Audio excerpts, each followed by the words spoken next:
the audio picks this up. It looks. Why is the quality? Just dips.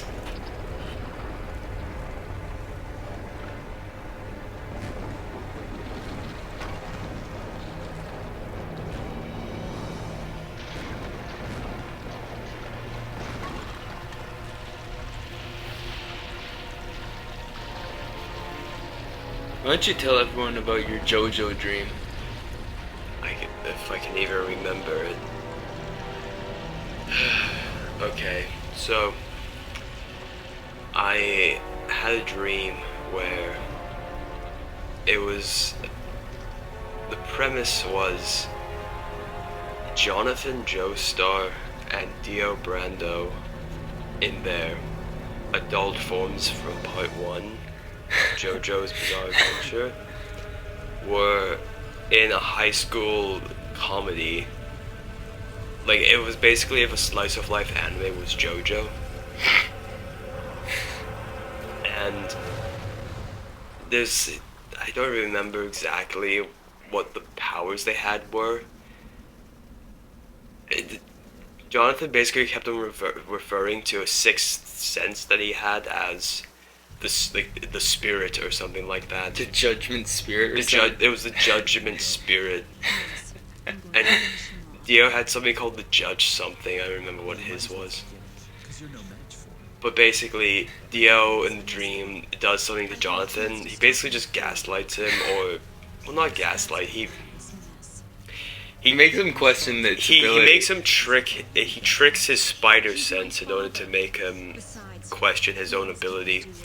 So Jonathan goes into the washroom and he's about to take a pee, and he starts getting this sense because there's other people in the washroom with him, and he basically starts questioning himself, like, is the judgment spirit really, is it deceiving me right now? Father and family, huh? Then all of a sudden it cuts out and Well, I'll go too. it shows like the people who are in the washroom stabbing into the stall, and you think he's dead, but then he jumps over because he ended up trusting the judgment spirit, and he has like this whole monologue, and he proceeds to beat the hell out of the people in the washroom with him. But then he's still completely battle torn and battered from fighting in the washroom, and he walks out, and the entire rest of the episode he's talking to his teachers, and he just looks completely fucked up for the entire time. He has like black eye and bleeding, and he has scars going across his shirt. The thing is that sounds like a average JoJo episode. Oh, what were you gonna say earlier? We were talking about fitness and you had a story. Oh, okay. I told you, but I'll recount it here, where I was doing, when I was a novice, I was doing stiff leg deadlift, and I supersetted it with barbell rows, which goes to show you how much of an idiot I was in my early days of working out. Well, so basically what happened was when I was doing the stiff-legged deadlift part, I felt this a massive gunshot noise. It rang throughout. It made a noise? Yes. I didn't know that. You always forget. Probably because I want to. That sounds horrible. It basically, if you ever heard, I think it's Achilles tendons when they. Oh yeah. It basically made the same noise, a loud. Oh my god. A loud popping sound. I would be terrified. And it was my lower back, and I think it was just. I don't know exactly what it was. It wasn't a disc. You did something. I remember you came in the house and you looked awful. I was bent over, I could hardly walk. And I was in the bed for the rest of the day, and when I went to go see a chiropractor, I believe they're called. Something like that. And he basically jumped onto me. and it made a new noise, another click, and it snapped, and it pretty much snapped it back into place, and my back felt 100 times better. And keep in mind, I'm still a novice. The next day I had legs. Yeah. And if it was any other day, I wouldn't have done it. But I always considered leg day the most important day at the time because I didn't want to have small legs. So I did it. I did not do my regular routine. It was definitely, I altered it and made sure of that. So instead of doing barbell free weight squats, I did split squats with a dumbbell in each hand. That's definitely the dumbest thing I've ever done. Definitely not intelligent. My back and I have been through the ringer. It's your canon. When I was younger, I got excited. I think I had a sugar rush. I used to drink. Oh yeah, you did. I believe that this is well before I started getting into fitness or anything. This was ages. And I used to drink a lot of pop. So Weird deviants. So I think I got myself, obviously hyper excited because of that, and I jumped. At the time we had a mattress in the living room, and I jumped on it from the staircase. Don't ask why it was there, long story. And my feet went over my head. Oh my god. And I thought you broke your back. It was almost a hyperextension of my back, and I almost completely folded over. And I couldn't even get up. I had to crawl. I was legitimately worried for a moment. I totally thought you broke your back. Do you have any stories? Me? Yeah. Not really. I don't have many good stories. Ask me and maybe I have one. Oops. All I know is that you constantly rip your calluses when you're doing deadlift. Yes, that is my... I've never been injured in the gym. I've always been very careful. I'm very lucky. But I consistently tear calluses on my hands. I don't know if it's genetic or what, but mine just get really thick.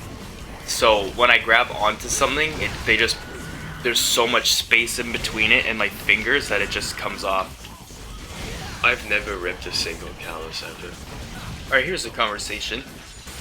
What is some of your favorite zombie maps in Call of Duty? I don't really have a favorite. No? The maps I've always been the best at is Knock There on Toten, Shadows of Evil, Giant, Moon, and I got good at Origins at one point. Moon? I've always sucked the most at Origins, but it's also one of my favorites. I can do the entirety of the near entirety of the Easter egg on Shadows of Evil. Are you serious? Have you ever done it? I came very close. I pretty much got to the second part before the end, and I died. How deep down the zombies rabbit hole have you gone in terms of like getting good at a map? Like, did you look up techniques or anything like that? No, I just found out everything for myself. I never played it competitively. It was always Zombies has always just been a game mode that whenever I have an hour to spare, I'll just play it to kill. It is a fantastic time killer. I got to the part in Shadows of Evil where you have the flag and you have to set it at certain locations and shoot the Shadow Man. And I believe that is the last section before you go back to the Pack-a-Punch room to then fight the Shadow Man himself. So I got that close. Damn. What was my loadout? I had... Oh yeah, I'm curious about that. I think I had the Wonder Weapon. I had the Ding... And this is before they patched it. The Dingo? No, the Wonder Weapon. They patched it so you can't upgrade it anymore. Oh yeah! I remember that! You had to like switch your weapon and reload at the same time or something like that. Yeah, which was the easiest way. Not reload. You go to a gun that can be pack-a-punch, and in between the animation, if it's switching, then you just hold down the pack-a-punch button and it would go in. But now you have to do another glitch in order to do it. Oh, you can still do it? You can still do it, but you need a gobble gum. Is it just interrupting the animation again? I don't know exactly what it is because I don't have it, because I'm not willing to spend money on the game. Oh, it's a specific gobble gum? Yes.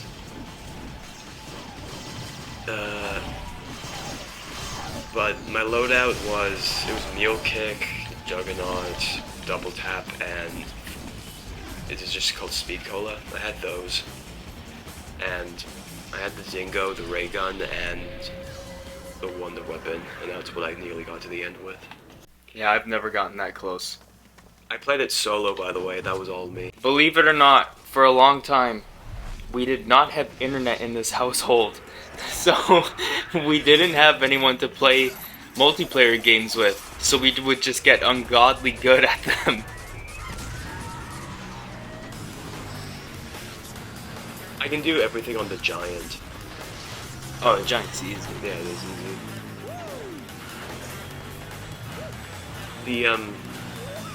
The Wonder Weapon, the Secret Pack-a-Punch, and all of the tapes on the map are easy. The Secret Perk, sorry. Secret perk? Yeah. Which one's that again? You just throw monkeys into Nazi teleporters and you use the teleporters 3 times, and the giant robot head will shoot a laser at a snow pile and we'll get the secret perk, which is not good, but it's something to do. Do you know what it does? The perk? Yeah.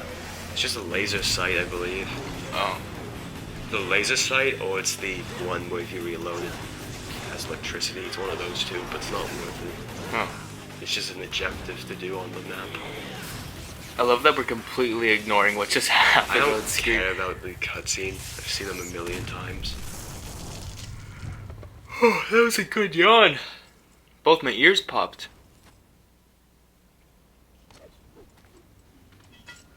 That's all that remained. It's off the ground. What do you think is the game that you go back and replay the most? The Street Fighter Third Strike is definitely up there. Oh, I did it wrong. To be honest, not many. Mine's probably Resident Evil 4. Resident Evil 4 and Halo 2 are probably the 2 games that I replay the most. I can think of another game, but it's not a video game. I play chess regularly. So I guess that's your combo. It's Third Strike and chess. That's what I usually play.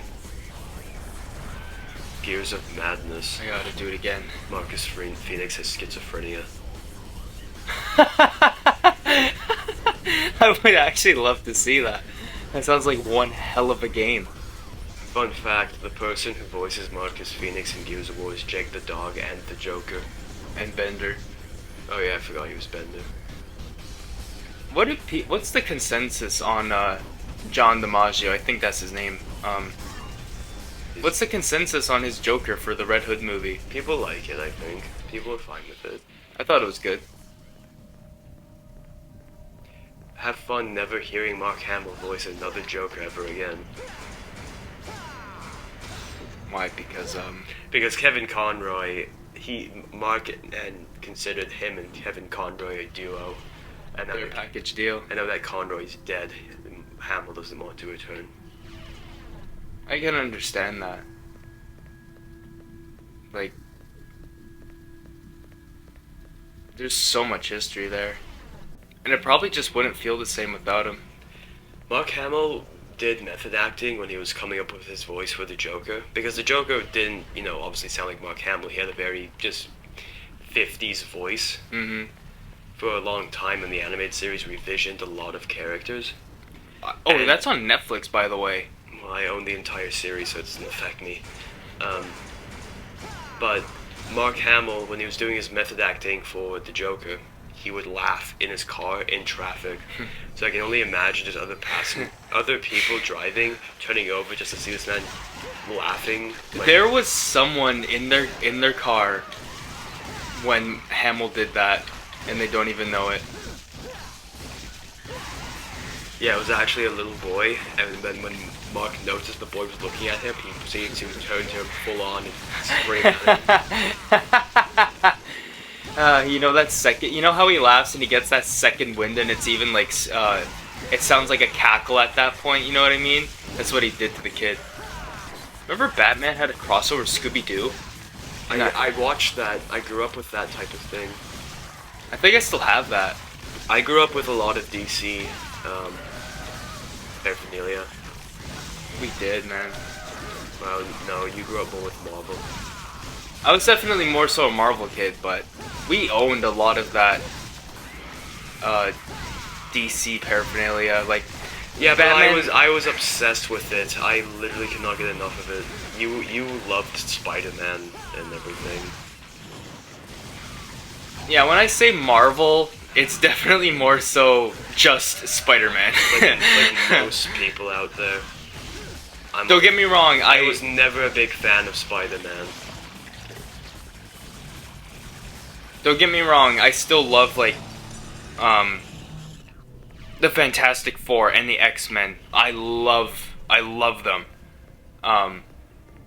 But definitely for Marvel, he's the face he's the face of it for me. By the way, whenever we praise comic books in a good light, we're almost 100% of the time talking about the comic books and the cartoons. We're nearly never mentioning movies No, never. because Do you guys know Batman, Superman, Public Enemies? Do you guys know that movie? No? Then that dates it. the live action, especially the latest ones, I was initially enthusiastic from the first Marvel movie to the Avengers, and I was very enthusiastic about those movies because I was a dumb baby. Yeah, what was that whole lineup? It was Thor, Iron Man, Captain America, Hulk, Which, by the way, only 2 of those are watchable. Iron Man, and And Captain America. Iron Man, I still like Iron Man. It's okay. It's definitely the best lit. People like to praise the MCU on their use of color and brightness. Yes, let's do this. Let's do this. It looks like it's on HD film and not 9mm or any sort of actual film. It looks like an HD camera. It looks like a boxing ring. Just to show you, that's what the quality of it looks like. It does not look like a real movie. It looks like someone took out their phone and started just filming everything. That's how overly saturated the colors Oh are. my god, this is what I wanted to get into. The lighting and the color balance sucks in Marvel movies. Everything is too overlit, and it's painful to look at. You guys, the Civil War fight scene at the airport, that scene everyone remembers, the lighting for that sucks. It looks great. It looks like a bunch of cosplayers at Comic-Con fighting with the way it's lit. Yeah, it just looks like it was filmed during the day. And I understand that, that it's like, oh, well, if you say that, it's more realistic. It's like, sure, but at the same time, it looks like shit. At the same time, I care about the art of cinema. This could have looked beautiful. Spider-Man's suit looks sad. It does not look bright and vibrant.